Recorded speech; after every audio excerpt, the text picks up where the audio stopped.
Hello everyone and welcome back to my channel. Today we are going to be doing a very classic YouTube favorites video. I don't have any of these up on my channel anymore, but I've been feeling the need to update you guys on my life since I've made a lot of changes recently. So without further ado, let's get right into the video. So lately I've been trying to swap out a lot of the consumable items that I use as I run out of them with more sustainable, eco-friendly, or zero waste versions. I know it's just like a lot of buzzwords, but basically what I really mean is like version of a thing that is less shitty to the planet. Anyway, I did want to start off with kind of like a disclaimer saying that I know these things by themselves are not going to change the planet on their own. Individual action always needs to be supplemented with institutional change. So to go along with all of these items, I'm going to try and do more writing to companies and politicians in my area to get more information and see what they're actually trying to do to enact change. I'll also try and put some links to relevant guides or initiatives down below so you can figure out how to get involved beyond just voting with your dollar. There's probably a much larger statement I could put here, but honestly that's kind of beyond the scope of this video. For now, just know that I am aware that these changes are pretty minuscule compared to the damage that larger corporations have wreaked upon the earth. But at least for me, in transitioning away from companies that don't care about the earth to ones that do care about it a little bit more is a good step. And I also think that if it's inspiring to you, it can have a ripple effect of more people shifting away from giving money to those harmful companies. Anyway, with that disclaimer out of the way, let's get into some of the products. So starting off, I have one that is probably pretty heavily promoted on YouTube, so you probably have heard about it before, and that is Native Deodorant. I really like this product. I've used up this one almost entirely, and my fiance has gone through 2 of them now.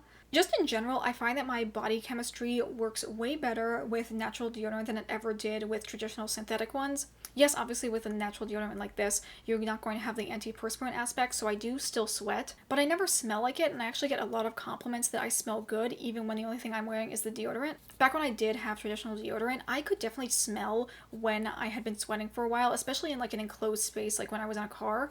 I've really been fed into all those YouTube ads, but I do really think this product is very good. I definitely will be repurchasing in the future. So the next products I want to talk about are things from Love Kinship Skincare. I finally made myself a relatively cohesive skincare routine all from this one brand. So all of their products are made from plastic, but they use recycled packaging as well as packaging that's made from collected ocean trash. So by supporting these products, you are literally helping fund the cleanup of the ocean. I just think they really seem like a great brand to support, and all of their products have been really nice. So of their products, I have their Papaya Cleanser, I have their Super Mellow Moisturizer, their Mint Mud Mask, and their Self-Reflect Sunscreen. Talking about favorites specifically, I feel like I like all of them except for the cleanser. I think just for my skin type, since I'm combination to acne-prone skin, this is just not as strong as I need it to be. I think that's because this is not an oil-free cleanser, and right now, especially in the summertime, just because of my mask, I've been sweating a lot more on my face, so I've been getting more prone to breakouts. I definitely still do like this, and I will definitely use it up, but in the future I probably won't repurchase this one and will instead look for a different alternative from another company. This product and the rest of the line, though, all smell absolutely amazing, and they're all naturally scented, which is really nice.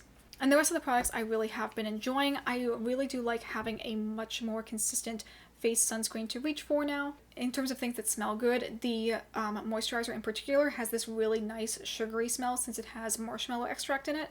And even though the cleanser is not super great for controlling my breakouts, I do think having a mud mask like this has been definitely very helpful. So yeah, I'm really enjoying Kinship. I like a lot of their products, and I'm definitely looking forward to what they come out with in the future. So the next items I want to talk about are period underwear, and these are ones I have from Modibody. And honestly, for me, period underwear is just like a revolution. If you are someone like me and you wear pads exclusively, I highly recommend transitioning into these. No, they definitely aren't cheap, and you will need a few of them, but I just recommend to wait until you see a brand that go on sale. One of the reasons why I went with Modibody specifically is, at least for right now compared to other brands, they are one of the only ones that has been independently tested to be fluorine-free. I'll link a blog post down below that talks about PFA chemical testing and why you should be concerned about it. I'll be honest and say I'm not as well versed in this subject as I probably should be, but I think the blog post is very informative, and I definitely think it's a good read. Okay, transitioning into the next category, this is kind of on the borderline with my zero waste kind of mission, but this is an app called Too Good To Go. So this is an app that lets you buy food from local restaurants and grocery stores that normally would be thrown out at the end of the day. This app has been really fun to use because all of the items you buy are a surprise, and it's really nice to not know what you're going to get. I usually use this when we are going grocery shopping because nearby to our grocery store is a deli that is partnered with them. And we've got stuff like chicken wings, turkey legs, pot pies, baked bread, buffalo chicken dip, and also some preserved items. It's a really fun way to try out a new restaurant maybe that's a little bit more low risk and also reduce food waste while you're at it. So the next item here is this Trader Joe's chocolate oat milk. I bought this by mistake because I like having a shelf-stable oat milk in my pantry, but I accidentally got the chocolate version, and it's honestly probably one of the best mistakes I've made in a while. It has a very rich flavor, better than like a typical powdered chocolate milk type of drink. It is also shelf stable, so you can keep it in the back of your pantry just as a backup. One thing I don't really like it is that it is in a Tetra Pak, and I know they can be hard to recycle. Because of that, I think with oat milk going forward, I'm going to try and make my own.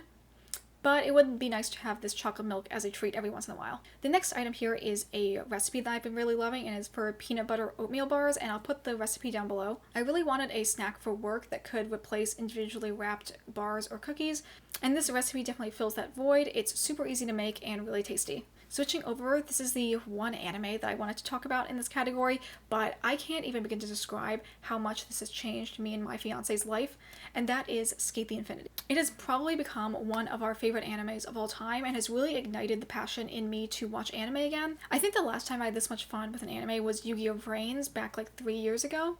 And I don't want to trash on a show that I have not seen, but Sevens as a Yu-Gi-Oh! Just wasn't really doing it for me. Skate really filled that void of what I wanted, since it's basically Yu-Gi-Oh! Except they skateboard instead of play card games. I think what made me love it even more is how well done the dub version is. I watched the dub live panel, and after that I really felt like a changed man.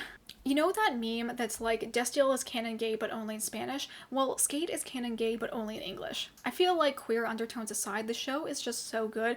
It's got really beautiful and dynamic animation, and all of the characters are just so well developed. They really jam-pack so much plot in just 12 episodes. I cannot wait for the next animation project to come out. I just can't wait to see all of these characters again. So the next thing I wanted to talk about is that if it wasn't already clear that I love Skate so much, I have now been influenced in a very tangible way by starting to take up skateboarding. I think I said on stream that I didn't know if we were going to end up learning, just because I thought I would get hurt easily and be really bad at it. But then out of nowhere, my dad just happened to have an old skateboard at our house, and we decided to, take the plunge and start learning it. I'm not saying I'm not very bad right now. We still are in a learning process with everything, but it has been really rewarding and just really fun to try to learn something new. Especially for me, I'm not really someone that's super athletic, so I'm finally, getting in that physical activity because of an anime. Right now, me and Christina are sharing this skateboard. I don't know if we will eventually get one for each other. I might just try and do some alterations on this one. I really think that these wheels are a little old, and I'd rather have softer, larger ones. But yeah, I'm just really excited to get to learn something new and hopefully get good at it eventually. Next items I want to talk about are some makeup items. This is a glitter gel from the Lizzie McGuire collection at ColourPop. Since my fiance is a huge fan of Lizzie McGuire and cosplayed her look from the Lizzie McGuire movie, I thought it'd be really fitting to get her the palette. And I also decided to get the glitter gel along with it because it is named Sing to Me Paolo, which is a huge meme amongst our friend group. And probably also just in the general zeitgeist, which is why there's a glitter named after it. But I really, really like this gel. I actually use this, weirdly enough, as like a highlight, since it's not necessarily designed to be on your eyes. I just think it adds a really nice bright pop of shimmer, and a little goes a long way, so I will have this tub for a very long time. Around the same time, I also ordered myself 2 new palettes, and the one that I've been using the most right now is the Making Mauves palette. What I like about this is that it is neutral, but it also is quite unique since it has a lot of more red and purple undertones. I found this to be very versatile and good for both everyday as well as different cosplay looks. I'm actually wearing it right now on my eyes, and I use the shimmer shades in the center for the first time, and I'm really liking how they look. As with other things in my life, I do want to transition out of buying things from either fast fashion or fast beauty companies, so I probably won't be buying any more makeup from ColourPop in the future. But that doesn't mean I can't enjoy the things that I already have from them and try to use them to the fullest. The last thing I want to talk about is more of a life update, and that is about our foster cats. So since June 2020, we decided to take the plunge and started fostering cats through a local shelter in our city. And so far we have had 9 successful adoptions and just got number 10 here. I'll put some videos of him right here. I wanted to bring him in, but he was currently asleep and looking really cute, so I didn't want to disturb him. It has just been really rewarding for us to take care of these foster cats. All of our friends are really surprised that we haven't had a hard time giving them up. But for us, it's really just fun to meet so many different cats and to get to know them. Since we take a lot of care and time in choosing the final adopter, we know that they're always going to go to a good home. And we also still do have 2 of the cats that we have fostered in our close social circle. One went to one of our close friends, and the other one got adopted by my parents. So with her, I can still go home and visit anytime and see that she is still thriving. We really love fostering, and it's taught me a lot about taking care of cats, since before this I was not an animal person at all. I think if you want to get a cat eventually but can't really commit right now to something too long term, then fostering is a really great option. I think a lot of people think that cats in foster care have something wrong with them and that is what is requiring them to be fostered, but a lot of the time it can be as simple as the shelter is too small to board a lot of cats at once. Or the cat would just do a lot better if it had more space and not be cramped in a cage all day. I think if you want to start fostering, just go with what your comfort level is at first, and you will just grow together with the cat and get better at your job as you go forward. I think I might make eventually a full fostering cat video guide eventually, since I feel pretty well equipped to talk about it now, so let me know if you would be interested in that video. But anyway, that is it for the video today. I hope you guys enjoyed this one. Please let me know if you want me to do more favorites videos in the future. Maybe I'll try and make them more of like a seasonal thing. But anyway, yeah, thank you guys so much for watching as always, and I will see you all in the next video. Bye!